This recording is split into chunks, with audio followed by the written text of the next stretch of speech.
Okay, let me bring on board Devina Mehra, Chairperson and Chief Investment Strategist at First Global. Needs no introduction. Devina, let me first open the question, keep it broad. Give us a sense of how you're viewing the market at this point. Is it a good time to start nibbling on? Is it a good point right now to hold off? Was 22,300 really the opportunity point? And if you've missed it, do you hold on? So, good morning to you and to your viewers. My view has been consistent. So, last month on your channel or on your Hindi channel, I had said that I think the market is somewhere around the bottom range. I don't know whether it will start moving in 2 weeks or 2 months or whatever, but we were definitely around the bottom range. And my advice was that whatever is your equity allocation, remain invested. So never have 100% in equity. I mean, it sounds boring. I repeat this, but whatever is your equity allocation, it was time to be invested then, and it is time to be invested now as well.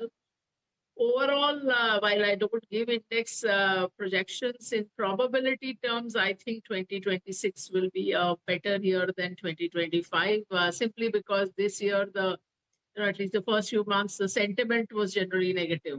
For the first time on television and on social media, I looked at all the so-called experts enumerating the risks in the market, because till now, everybody only sold the quote-unquote India growth story. So, those were all positive signs, because research studies show that sentiment is a contraindicator. When you should be careful is when making money appears very, very easy, when there is over buoyancy. Not when you are feeling fearful and think you should get out of the market. That's usually the worst time to get out of the market. But what are the blind spots, therefore, Devina? You've gotten quite a few calls right over the last 3 to 4 years. Cap goods, for one, was a great theme that you rode 3 or 4 years ago. What's the theme for the next 3? I never make a projection for 3 years. In fact, we look at everything from base zero every quarter. So the question we ask ourselves every quarter is, if we had cash today, where would we be invested? So you're right. I mean, we identified capital goods in October 2021, if I remember right. And most people didn't discover it for another 2 years. Last couple of years, we have been overweight auto components and then autos and pharma and healthcare. These two we have been pretty consistently overweight last 2 years. So auto components, autos did well, pharma did well. 1 year, 2025 was like more of a consolidation phase for pharma, but we still remain positive. We are, of course, in the middle of a rebalance, so there might be some changes. We hold a little more of banking than we normally do. We are not overweight, but normally I'm very underweight. That's not the case right now. And especially first half of last year, we added a lot of PSU banks. So towards the end, we added some private sector also. Other than that, there are stock picks, which are in capital goods and also in FMCG, chemicals, etc. We have a fairly diversified portfolio. One sector which has begun to look better is power, including the power equipment and power utilities. And I suspect part of it is to do with the data center spending, because data centers are extremely power intensive. So that's an area we are looking at. Devina, you're bullish on equities at this point in time, but how do you look at earnings growth? Because that's something which most of the investors, especially foreign investors, are looking at.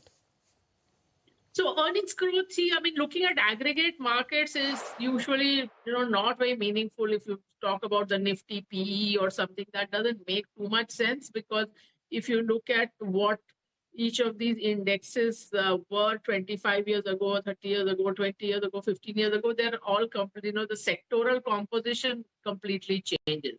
So you're not comparing apples to apples. 25 years ago, there were 0 banks in Nifty and Sensex. Now, banks and financials are the highest weight, and so on. You can just look at, and if you look at industry-wise PEs, those are not at extreme ends of the spectrum, and in many cases they are actually even below the averages for the last decade or 2 decades. So it's not as if that we are very, very stretched on the valuation side. earnings had begun to, I mean, my earlier, if you go back 6, 7 months, my bet was that you will see an uptick in earnings in the December quarter, which because the GST was implemented and even though it was a long-term positive, it kind of it created some turmoil in the middle. And so some of it got pushed to the Q4. Of course, right now the kind of unexpected part has been the whole commodity price cycle because of the geopolitical conflict, which was not kind of factored in. And if you look at petrochemicals, they are input for a lot of industries. So commodity prices going up does benefit a few companies, a few sectors, but it probably hurts a few more. But overall, I'm not negative on the earning trajectory. I mean, probably, I mean, I would have expected a better acceleration, but for this geopolitical conflict, which may not be fully captured in the March ending quarter, but I think the next quarter you will see some impact of that. So, if what could be the impact of the second order impact of this entire commodity price hike which is there? Uh, it's almost more than 2 months now the West Asia crisis is going on. We have so far absorbed some of the shocks. Do you see that in the first quarter and second quarter you're going to see some kind of this shock getting pushed down to the second level and third level and ultimately to the consumers? Yes, to some extent. See, even before this conflict started, crude had been at a kind of low price for a while. So, beginning of February, for example, when we did our rebalance for our global funds and portfolios, we were already underweight US equities for over a year. We further cut US equities and we had put that money in commodities, mainly energy and a little bit of metals also. So, it was anyway due for a rally. And also remember that we lived with $100 oil almost 2 decades ago, 17, 18 years ago. We were 100 plus oil for quite a while. So it is not something unprecedented or something we can't navigate. But yes, I mean, being an oil importing country, we will have some impact both on the macros as well as on the company results. So it depends on how long this kind of higher price sustains. And I don't expect it to go to the pre-conflict levels. As I said, I mean, at that time, the levels were looking low and it looked due for a rally anyway. So it might settle down somewhere in the middle, but it is not, I don't think it's like an absolute disaster. As I said, we've lived with high oil at a time when there was a global recession. So this is after the GFC of 2008-9, the global financial crisis. So we were in the middle of a global slowdown and high oil, and we navigated that. So I hope we are able to navigate that. And also, while we are drawing these parallels with the 1970s oil price rise, but that time the oil had gone up many times. That this is not what we are talking about now.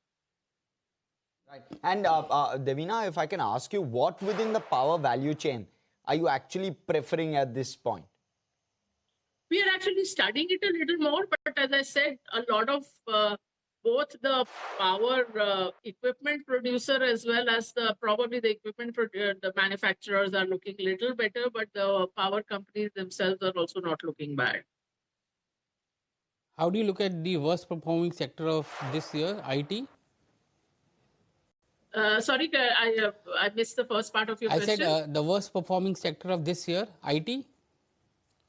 Worst performing, you say? Yeah. I'm not so very negative on IT. I mean, we are not overweight IT. We would be around market weight, probably marginally underweight. But the obituary of the IT services industry in India has been written many, many times. It's been written Y2K. After Y2K, there will be no business. After SaaS, software as a service, there will be no business. Digitization, cloud, that everything will. But they've been able to pivot their business model. And also remember, AI is still a very untested thing. There was a research paper called Agents of Chaos where they said, where they tried this out, that giving kind of handing over systems of a company to different AI agents, and they found that at times that some agent wiped out the database, some agent wiped out the system. they lied. Meaning the AI agents were lying as to what they had done and what they had not done. So no CTO, no chief technology officer is going to hand over the keys of the kingdom to an AI product company. They will still need the intermediation of the IT services company. So I think, that pivot, and already if you see what the management commentary is for IT services, I mean, they're able to make that pivot. I mean, yes, they should have. I mean, this is not a very decent crib for me. I've been saying it for 20 years that these companies had so much cash, they had access to technically trained people, and still they did not move up the value chain. So that's been the big negative. The positive has been that every time there's been a change within their narrowly defined business, they've been able to pivot. Where it might hurt us is not so much the IT services companies, it is the macro of India, because this was the sector that has been the driver of employment, both direct employment and therefore also driving a lot of other things, food delivery, real estate, security guard job, driver job, all that. And if this, the employment part slows down, that's more of a kind of question mark for the economy as a whole rather than the IT services business. I mean, NASSCOM's own kind of assessment is that it will be a J curve in employment, that it will fall for a while and then it will rise. As of course has been the history for last 300 years, that any new technology, when it comes in, we think it will take away jobs, but it ultimately ends up employing more people. Look at banking in the 80s. There were so many protests that if you computerize banks, the employment will go down. But today, banking employs many more people than it did then. And Devina, if I were to kind of extend this, so you seem to be liking IT, you seem to be liking power. With regard to IT in particular, do you have a tilt? Because is large cap IT looking better in terms of risk reward? Is mid cap maybe looking slightly better? Is some of the niche ER&D kind of companies the better play at this point? I'm not saying I'm liking IT. I just said that I'm not overweight IT. Sure. I would be around market weight, trifle underweight.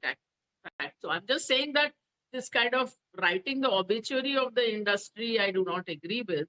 And we have a mix. So probably earlier it would be more large cap. Now it is more a mix of mid cap and large cap. Okay. And then why? What kind of aligns? Because you're clearly seeing that valuations have come off substantially. So do you believe that valuations are still not up to your expectations? Would you still have valuations come off further before it really piques your interest? Why not?